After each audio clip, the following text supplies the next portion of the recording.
Wanderers, the Season 11 PTR announcement happened earlier today during the Sanctuary sit-down, and holy cow, was there a lot that is going to be changing. It looks like Diablo 4 is getting a complete overhaul. This video is going to be an overview of all of those changes. We'll have several other videos coming out explaining things more in depth because there is a whole lot to unpack. Now, this PTR is actually hitting a lot earlier than I thought it was going to hit. October 21st. Now, this blog post was actually wrong. It is supposed to be AM, not PM, so you do not have to stay up very late to hop on. But October 21st at 10:30 AM PDT, and it's going to run for 1 week, which definitely feels like not quite enough time, especially with the amount of content that they're going to be packing into this public test run. I'm going to be working from Tuesday all the way to Tuesday, unfortunately, but every single night I will be on after work, and we will do some more testing. So if you guys want to stop by the live stream, you can catch me on any of your favorite platforms. We'll be testing out everything because there is a lot. So the purpose of PTR is going to be to get that testing out. Now, this was something that the players requested because there weren't always PTRs. The first thing we're going to talk about is going to be the tempering and masterworking changes. Now, these are going to be pretty big. There's going to be a bunch of stuff that's going to be changing for gear. All of the gear currently, you find 3 affixes on them, and you temper 2. They're going to be removing one of those tempers. You can only now temper 1 affix.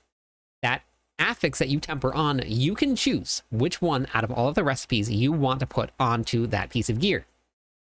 Now, it sounds like, okay, we're going to lose an affix, we're going to lose some stats.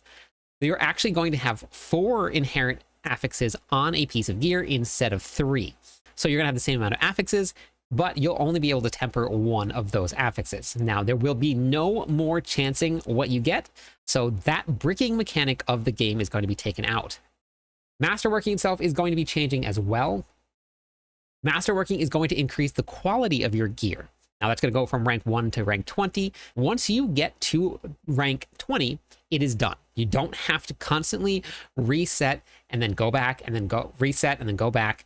Once you hit rank 20, you have maxed out everything that you can do for that piece of gear. Now, what is quality? Quality is going to be whatever is inherent on the piece of gear that you're masterworking. So that will be increased weapon damage on your weapons. It'll be armor on any of the pieces of armor, and it will be your resistances on any of your amulets. So if you have a weapon that has 1000 damage, it will now go up to 1200 damage, and that's what the quality will be.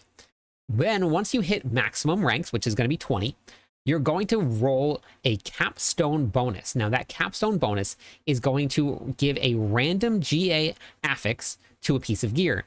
You can choose to re-roll that piece of gear that has the greater affix on it. So if you do not want the one that you rolled, let's say you rolled max life, but you wanted strength, you can now re-roll your masterworking for a cost, and then you can re-roll the greater affix that you have. That affix can actually roll on your tempers now. So whatever temper you put on can have a greater affix, which means that will have 1.5 times the increased amount that it normally would have. Then we're going to be adding in something called Sanctification. This is going to be your ultimate end game, in a kind of way, bricking mechanic, but not quite so much as in the gear won't be usable anymore. They're adding in Hadriel. Hadriel is making a comeback from Diablo 2. This will be where you come to do your new equipment. This will be the new interface here. It's pretty insane what this is going to do. When you sanctify an item, you can no longer change it ever. That is going to be the final step that you do. So this is going to be after you've done all your masterworking. You put your 1 temper on. You have all of the quality on it that you need. You come over here to sanctify your item. It has a chance to apply a bonus legendary power. Improve an affix to a greater affix, add a bonus affix from a pool of special sanctified affixes, replace an existing affix with a random sanctified affix, and then make your items indestructible, preventing it from losing durability. So when you do sanctify an item, you have a chance to get one of those. Obviously, some of them are going to be much better than others. Now, this will not brick your item in the sense that the gear is unusable, because it will already be the best that it can possibly be before you do this. But obviously some of them are going to be stronger than others, which you do need those mechanics in it to make something really good. It's going to keep the chase going. This is going to be a very fun layer to add on top of your finished pieces of gear. And again, it's going to be unmodifiable. You cannot change your Masterworking, you cannot change the temper, you cannot do anything other than removing the sockets and then putting them back in. Combat has been evolved. Now, they talked a lot about this. They're changing around the way that the behaviors work for the monsters. They're going to have monsters that will spread out, monsters that may not group up as well, monsters that will know to go behind you and attack you to apply vulnerable damage to you. The way that combat is going to be interacting with the game is going to change quite a bit. Deadlier enemies are going to lurk, so they are going to be making things so that when a monster spawns, an elite monster spawns, it's going to spawn several different minions around it. Those minions will actually inherit the affixes and all of the enchantments and powers that the elite has itself. So now you'll have a stronger elite with one that's going to have several little elites around them. Now your elites will spawn less, so you will get to see fewer of those elites, but bigger packs of them with the way that it's going to be spawning. So we'll see how this feels when we get onto the PTR. And they did mention that the champions will be going away, and I don't think that anybody will miss them. Those are the ones with the damage reduction. Now, it does say here that the champion enemy rarity has been reworked to form champion packs. So I'm guessing it's just going to be some stronger packs instead of having one monster that keeps everything else alive. So Diablo 4 does a lot of AoE damage. Most of the damage that we do in the game is not single target. So this will take away that one monster sitting in the group that you're trying to find, and now you just kill the whole pack of monsters, and then that will be it from there. System updates. We're changing around the way that defenses, health, and renown is working. The defensive overhaul, they're introducing a new stat called toughness. Now, toughness is not the actual stat and is not the name of what you're going to be searching for. They're going to be taking away your caps on your resistances and on your armor.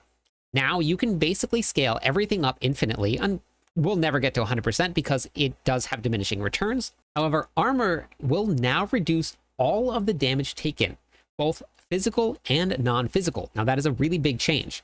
So now you can scale up armor. If you have a strength character where you're going to be scaling a lot of strength, which gives you armor, you will now be able to get this probably the same amount of damage reduction as somebody that will be able to scale up their resistances a lot higher if you're playing an intelligence class.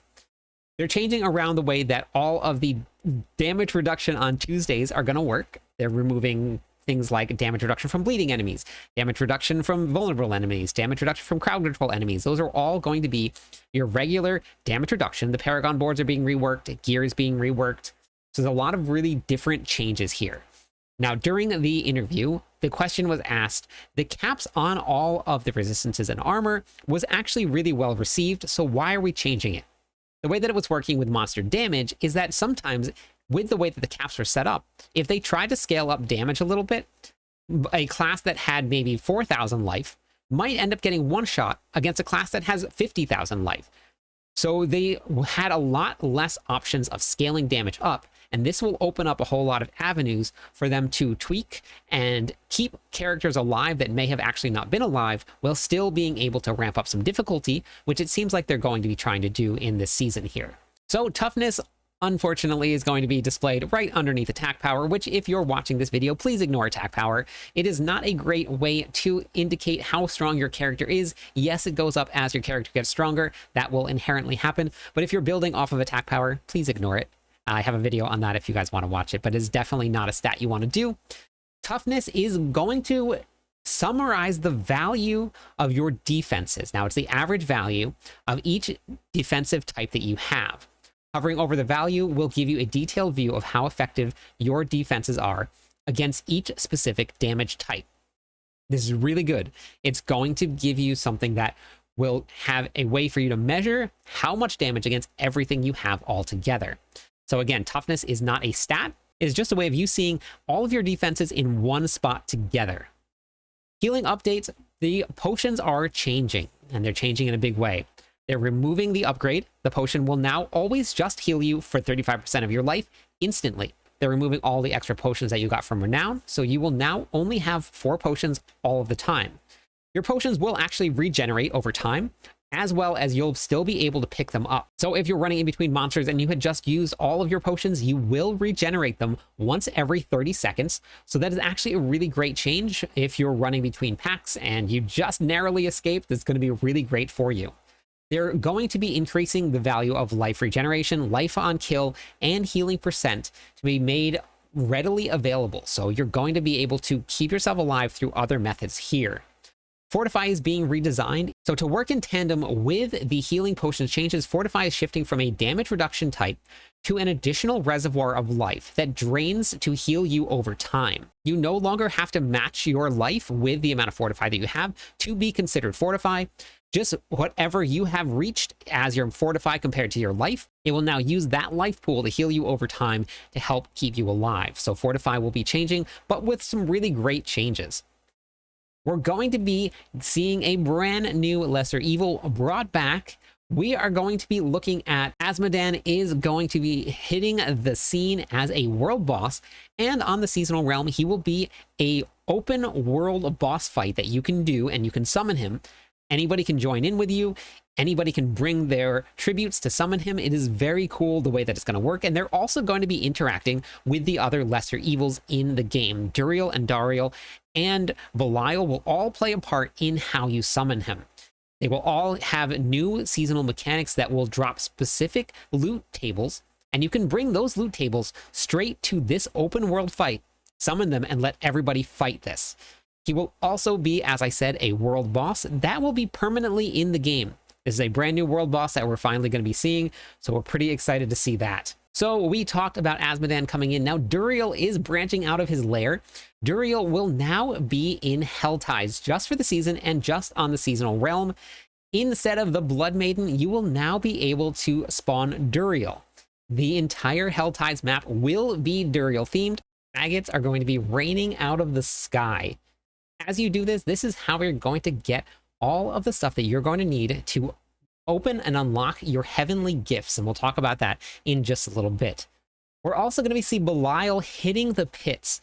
Now we're going to have some eyes of Belial. Now, as you kill them, they're going to spawn monsters. They're also going to have these echoes here.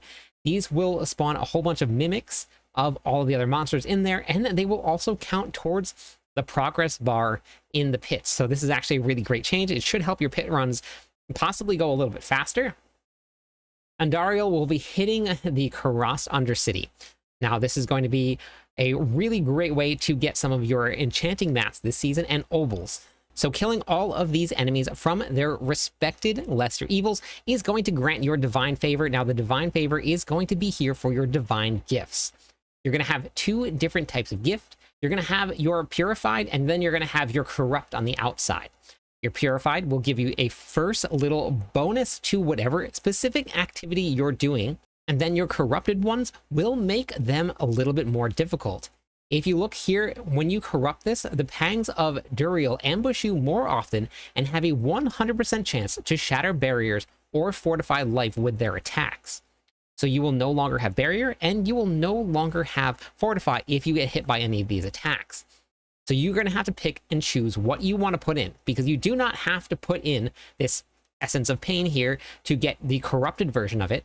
You can still take advantage and get something like the Pangs of Duriel can drop socketable items in Hell Tides, and that's going to be doubled if they're purified. So you will be able to get the bonus for the increased drops and the benefits without going corrupted, unless you want to make it worth your while and make that challenge, because there will be benefits to having things corrupted versus just purified. So there will be 8 different ones: your Essence of Pain, your Essence of Squalor, your Essence of Lies, Shadows, Sin, Hellfire, Anguish, and Screams. Now we'll have another video going over all of that, because this is quite a lot to cover, so keep an eye out for some more videos that will go into a lot more detail. Now, we did get some information about the tower, and the tower is going to be making an appearance on the PTR for season 11, and it will have leaderboards attached to it. Now, this is going to be a 5-floor dungeon with 4 different pylons in it. You're going to have to drag monsters to the pylons and then activate the pylons to get specific buffs. Now, you're going to get 3 different starter pylons, and they're going to spawn in random orders at random locations, and the 4th one that you find will echo one of the other 3. Now, if there is a floor that you feel is not going to be great for your build, you can actually skip down to the next floor. However, you will have to eventually kill something, because if you don't push enough progress to spawn the boss, you're going to have to go back up the floors, so you're going to have to decide how you make your run work. Now, the leaderboards will be captured for specific classes, friends, clan, solo, 2, 3, and 4-player parties. So this is going to help promote every single aspect of the gameplay. You can search by console and by PC as well, and hardcore versus softcore. So there will be several different ways to filter this out to see where you rank among your friends or the world. Now, renown is going to be changing, and it's going to be introduced in something called season ranks.